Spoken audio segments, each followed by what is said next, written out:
Hello guys, ഞങ്ങളുടെ അനിയത്തിയുടെ വീട്ടിലേക്ക് പോക്കാണേ. അവൾ നാളെ പോവും കേട്ടാ.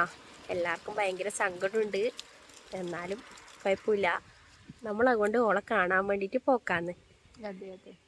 അമ്മയും മറ്റനിയത്തിയും കൂടി ബസ്സിന് വരുന്നുണ്ട് കേട്ടാ. നമ്മൾ വേഗം പോകാൻ വെച്ചിട്ട് നമ്മൾ സ്കൂട്ടിയിൽ വന്നതാണേ. അമ്മയും അനിയത്തിയും മാമൻ്റെ മോളും ഉണ്ട്. നാളെ ഉച്ചക്കാണ് ഫ്ലൈറ്റേ. ഞങ്ങളതുകൊണ്ട് ഇന്നൊന്ന് പോയിട്ട് കണ്ടിട്ട് വരാമല്ലോ വിചാരിച്ചിട്ട് പോന്നെയാണേ. ഞങ്ങൾ അമ്മയെല്ലാം വരുന്ന ബസ്സിന് വേണ്ടിയിട്ട് വെയിറ്റ് ഇല്ല എന്നിട്ട് ഒരുമിച്ച് പോകാമെന്ന് വിചാരിച്ചിട്ട് ഇപ്പം നമ്മളിവിടെ നിർത്തി വെച്ചിട്ടാണ് ഉള്ളത്. ഇത് വെറും മടിച്ചിയാന്ന് സ്കൂൾ പോകാനേ. ഇന്ന് ലീവാക്കിയതാന്ന് കേട്ടാ. ഓരോ കാരണം കിട്ടാൻ വേണ്ടിയിട്ട് ലീവാക്കിയതാന്ന്. അവള് പഠിക്കാൻ വേണ്ടിയിട്ട് ലീവാക്കിയതാന്നേ. അവള് ഭയങ്കര പഠിപ്പിയാന്ന്. പഠിക്കാൻ വേണ്ടിയിട്ട് ലീവാക്കി വന്നിട്ട് എവിടെയെങ്കിലും പോവും. കളി കണ്ടവളെ. നമ്മളിപ്പം കുയിലൂർ എന്ന് പറഞ്ഞ സ്ഥലത്ത് എത്താനായിട്ടുണ്ട്. അപ്പോൾ അവരെ ബസ് വരാൻ വേണ്ടിയിട്ട് വെയിറ്റ് ചെയ്യലാന്ന്. എന്നാൽ അവരെ ഓട്ടോനും പോവും, ഞങ്ങൾ സ്കൂട്ടിക്കും പോവും. ഇവിടെയൊക്കെ ഒരുപാട് റബ്ബറൊക്കെ ഉണ്ടേ.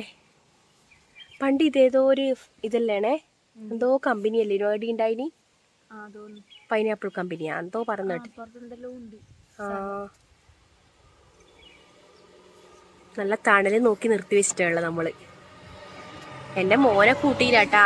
ഇന്ന് രാവിലെ ഞാനെപ്പോൾ യൂണിഫോം ഇടുന്നല്ലേ, ഇന്ന് രാവിലെ കളർ ഇട്ടിട്ട് കണ്ടിട്ട് എന്നോട് ചോദിക്കുക, നീ നേടിയോ പോകുന്നുണ്ട്, അന്നെ കൂട്ടാണ്ട് എവിടെയോ പോകുന്നുണ്ട് എന്നിട്ട് കൊയപ്പ കട്ട് ചെയ്യുന്നു. രാവിലെ തന്നെ കളർ ഇട്ട അവന് സംശയം. ഇനി ഞാൻ പോയവാണ്ട് എന്തെന്നറിയാം, അവൻ നോക്കുക, എൻ്റെ ഫോണെടുത്ത് നോക്കുക, എന്തെങ്കിലും വീഡിയോസ് എല്ലാം ഉണ്ടാവും, എവിടെയെങ്കിലും പോയതിൻ്റെ ഫോട്ടോ ഉണ്ടാകുന്നെല്ലാം നോക്കുക, എന്നിട്ട് വീണ്ടും കുഴപ്പാക്കും.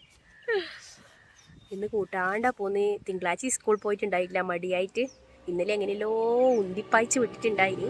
ഇന്നും പോവില്ലാന്ന് പറഞ്ഞിട്ട് കരയുന്നുണ്ടായിനി. ഓരോ ദിവസം ഓരോ എക്സ്ക്യൂസ് പറയലാന്ന്. ഇനി ഇപ്പൊ ഒന്നും ഓളെ കാണാൻ കഴിയില്ല. അങ്ങനെ അവര് ബസ് കയറിയിട്ടുണ്ട് കേട്ടാ. നമ്മൾ അവരെ ഫോളോ ചെയ്യട്ടെ. എന്നാ ഇനി അടുത്ത വീഡിയോയിലേക്ക് കാണാം. Tata, bye bye.